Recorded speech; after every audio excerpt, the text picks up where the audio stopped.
So early on in March 2020, the government moved to reduce the financial burden on both employers and employees alike. One of the first measures was with respect to tax, so a reduction in PAYE on the lower end 0% payment of PAYE for employees earning less than a certain amount, so the lower end, and on the higher end for those earning more than 40,000 shillings, a reduction of 5% from 30% to 25%. That was well received and welcome for employees. But what ended up happening is that it was countered by a reduction in salaries, which most employers then enforced. So question whether the reduction in the PAYE and the reduction in salaries then equivocated for employees in that respect.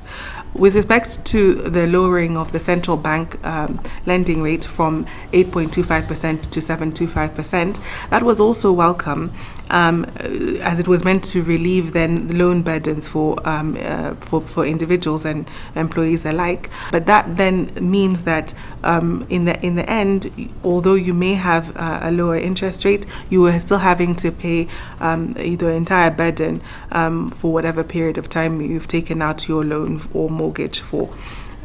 So delaying the inevitable is really the story of what the government tried to do, and that is the same story we see with the suspension of or encouragement of suspension of loan repayments, or even with the use of pensions or suspension of pension payments, which may have a very long-term effect on employees and employers alike, simply because you know when you get to a pensionable age, you may not receive what you expected, and with a loan, although you may have suspended your payment now, it means that you have to repay that later. So it's a story of two halves, and it's a story of delaying the inevitable and having to then think about how an employee or an employer will deal with the ramifications of that in years to come.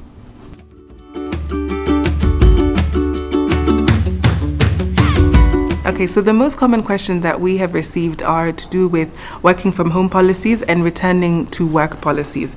Those are very obvious questions because employers want to make sure that they're giving their employees a safe environment to work in, and they want to make sure that if people are working from home, that they're still getting equivalent value as when they were working in offices. So drafting a clear policy and making sure that employees are aware of it and what it contains, and not making it overly burdensome is something that lawyers and we have been happy to do and to draft for all of our clients.